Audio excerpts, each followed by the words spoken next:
ओम नमः शिवाय। जय श्री राम। राधे राधे मित्रों। कैसे आप सभी लोग? आशा करता हूँ हमेशा की तरह आप लोग कुशल मंगल से होंगे, अच्छे से होंगे, स्वस्थ होंगे, दूसरों की सहायता कर रहे होंगे और अपने परिवारजनों मित्रों के साथ खुशी खुशी प्रसन्नचित होकर जीवन व्यतीत कर रहे होंगे। ऐसी दुआएं मनोकामना मैं भगवान से आप लोगों की हमेशा से करता हूँ। मैं अंकित आप सभी लोगों का आपके अपने चैनल में हार्दिक स्वागत करता हूँ, अभिनंदन करता हूँ। दोस्तों, आज आपके सामने एक और सत्य कहानी लेकर हाजिर हुआ हूँ, जो कि हमारे एक विशेषांक है, परलोक एवं पुनर्जन्मांक। तो उसी में से ये कुछ सत्य घटनाएं इस अलग से एक पुस्तक के रूप में प्रकाशित की है गीता प्रेस गोरखपुर ने। तो उसी में से आज मैं बताऊंगा आपको। इसके अध्याय नंबर 4 पे आती है कंजर का पुनर्जन्म। ठीक है, तो बड़ी ही रोचक कहानी है, सोचा आप लोगों को भी जानना चाहिए इसके बारे में। तो जिनके पास ऑलरेडी बुक है या विशेषांक है, अगर वो लोग पढ़ चुके हैं तो अच्छी बात है। ठीक है, दोबारा सुन सकते हैं अगर उनका मन है, पर जिन्होंने नहीं सुना है उनको ही मैं सुनाना चाहता हूँ। और जिनके पास बुक नहीं है तो कोई बात नहीं, स्पेशली उन्हीं के लिए है जिनके पास बुक नहीं है और जिन्होंने नहीं पढ़ी है, वो इस कहानी को जरूर सुनें। ठीक है दोस्तों, तो चलिए सर्वप्रथम हम गणेश जी का आवाहन करेंगे, उसके बाद स्टार्ट करेंगे। तो वक्रतुंड महाकाय सूर्यकोटि समप्रभा निर्विघ्नं कुरु देव सर्वकार्येषु सर्वदा। जय श्री गणपति बप्पा मोरया। तुमेव माता च पिता तुमेव, तुमेव बंधु च सखा तुमेव, तुमेव विद्या द्रविड़ं तुमेव, तुमेव सर्वं मम देव देव। जय श्री गणपति बप्पा मोरया। चलिए शुरू करते हैं। तो ये है दोस्तों पुस्तक परलोक एवं पुनर्जन्म की सत्य घटनाएं। तो इसमें जो है हमारे पास चौथा अध्याय ये खंजर का पुनर्जन्म, ये आप लोग देख सकते हैं। तो यहाँ पे चलिए भगवान का ध्यान लगाकर मन लगा के सुनिए, मैं आपको सुनाता हूँ। तो सुप्रतिष्ठित विद्वान शास्त्रार्थ महारथी पंडित श्री बिहारी लाल शास्त्री काव्य तीर्थ जी एक बार हमारे निवास स्थान पिलखुवा में पधारे थे। उन्होंने प्रसंगवश श्री राम नाम जप, गंगा स्नान और दान पुण्य की महिमा के संदर्भ में पूर्व जन्म की सत्यता से संबंधित एक घटना का वर्णन किया था। उनके श्रीमुख से कही हुई यह सत्य घटना इस प्रकार है। उझानी जिला बदायूं में एक कस्बा है। एक बार कुछ राजपूत लोग जो उझानी के पास ही किसी गांव में निवासी थे, अपने गांव से श्री भगवती भगीरथी का स्नान करने की इच्छा से सपरिवार जा रहे थे। उनकी अपने घर की सवारी थी, उसी में बैठकर वे लोग आए थे। अपने गांव से चलकर जब उझानी आए तो उझानी के चौराहे पर विश्राम करने की दृष्टि से वे कुछ देर के लिए रुक गए। बिल्कुल सड़क के पास उन दिनों कुछ कंजर लोग रहा करते थे। उन कंजरों की वहाँ पर झोपड़ी पड़ी हुई थी।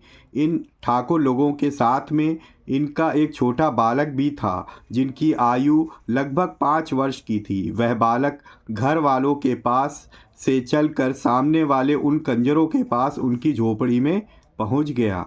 उसने वहां पर जाकर उन कंजरों के सामने उनमें की एक कंजरी का नाम लेकर पुकारा। कंजर की उस स्त्री को उस बालक के इस प्रकार बिना जाने पहचाने अपना नाम लेकर पुकारने पर बड़ा आश्चर्य हुआ।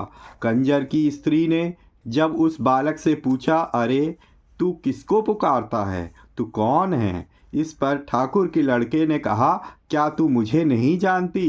क्या तू मुझे भूल गई? कंजरी ने कहा, मैं तुझे नहीं जानती कि तू कौन है और कहाँ का रहने वाला है।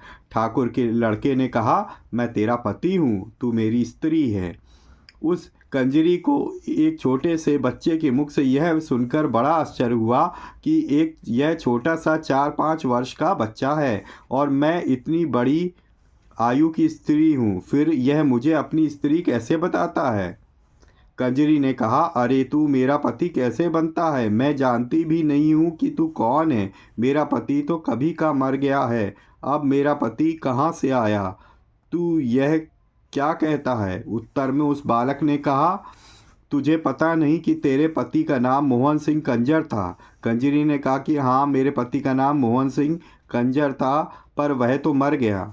ठाकुर के लड़के ने कहा, मैं ही तेरा पति मोहन सिंह कंजर हूँ। लड़के ने बताया कि मैं पहले जन्म में तेरा पति मोहन सिंह कंजर था और अब मैंने इन ठाकुरों के घर में जन्म ले लिया है। लड़के ने वहाँ पर बैठे हुए सब कंजरों को भी पहचान लिया। उसने उस समय की सब बातों को भी बतानी प्रारंभ कर दी। बहुत सी गुप्त बातें भी जो उससे पूछी गई उसने बताई। उसकी बताई हुई सभी बातें सत्य थी। उन्हें सुनकर सभी कंजरों और कंजरियों ने उनकी सत्यता को स्वीकार किया, इसलिए उन्होंने झट से उस बालक को अपनी गोद में उठा लिया। इधर जब उन ठाकुरों ने देखा कि हमारा बच्चा यहाँ पर नहीं है, तो उन्होंने उस बच्चे की तलाश शुरू कर दी। सामने कंजरों की झोपड़ी की ओर उनकी दृष्टि गई तो देखा कि वह बच्चा कंजरों के पास है। कंजर उसे अपनी गोद में उठाकर बड़े प्रेम से खेल रहे। ठाकुर लोग भागे हुए वहां पर गए और जाकर उन कंजरों से अपने बालक की मांग की। कंजरों ने कहा कि नहीं, यह तो हमारा मोहन सिंह कंजर है, हम इसे अपने पास रखेंगे। ठाकुरों ने उन कंजरों को बहुत कुछ समझाने बुझाने का प्रयत्न किया कि किसी प्रकार हमारे बालक को हमें सौंप दें, पर वे लाख समझाने पर भी उस बालक को उन्हें देने के लिए तैयार नहीं हुए। अब तो ठाकुरों में और उन कंजरों में आपस में बड़ी छीना झपटी और कहासुनी शुरू हो गई। जब झगड़ा बहुत बढ़ गया और सुलझा नहीं तो ठाकुरों ने थाने में जाकर पुलिस को सूचना दी कि हमारे बालक को कंजरों ने ले लिया, नहीं दे रहे हैं, उनसे हमारा बालक हमको दिलवा दीजिए। पुलिस घटना स्थल पर पहुंच गई। उसने उन कंजरों से उस लड़के को उन ठाकुरों को देने के लिए कहा, उन्हें धमकाया भी, समझाया भी, फिर भी वे कंजर लड़के को देने के लिए तैयार नहीं हुए। पुलिस उन ठाकुरों के बालक को कंजरों से अपने कब्जे में लेकर उजानी से सुप्रतिष्ठित रईस राय बहादुर श्री व्रजलाल भदावर जी के सामने ले गई। ठाकुर लोग और वे कंजर भी वहां पहुंच गए। जो ही वह बालक श्री भदावर जी के सामने पहुंचा तो उसने तुरंत भदावर जी को पहचान लिया। उसने उनका शुभ नाम लेकर कहा कि भदावर जी राम राम। राय बहादुर श्री व्रजलाल भदावर जी को उस छोटे से बालक के मुख से यह शब्द सुनकर बड़ा आश्चर्य हुआ। उन्होंने चकित होकर उस बालक से पूछा, भाई तू कौन है? हमें तू पहले कभी आज तक नहीं मिला, फिर तू हमें कैसे जानता है? तुमने हमें कहाँ पर देखा? इस पर उस बालक ने कहा, राय बहादुर साहब, मैं पूर्व जन्म का आपका कंजर हूँ। मेरा नाम मोहन सिंह है और मैं जब कंजर था तो उस समय आपके घर पर आकर आपकी कोठी के लिए खस के पर्दे बनाया करता था। माननीय राय बहादुर साहब ने जब ये बातें सुनी तो वह दंग रह गए। उस बालक की बताई सभी बातें अक्षर बिल्कुल सत्य थी। उन्होंने उस बालक की बातों की पुष्टि की कि मोहन सिंह कंजर हमारी कोठी के लिए खस के पर्दे बनाया करता था। राय बहादुर साहब ने उन कंजरों को समझा बुझाकर उस बालक को उन कंजरों से उन ठाकुर को दिलवा दिया। माननीय राय बहादुर श्री व्रजलाल भदावर जी ने मुझे बताया कि इस कंजर से धनाढ़ ठाकुरों के जन्म लेने का कारण यह है कि जब वह पूर्व जन्म में मोहन सिंह कंजर था तो वह संयमी और इतना सात्विक था कि कभी भी मांस नहीं खाता था। मांस, मछली, अंडे, मुर्गों से बिल्कुल दूर रहता था। यह किसी भी जीव को कभी ना तो मारता था और ना शिकार खेलता था।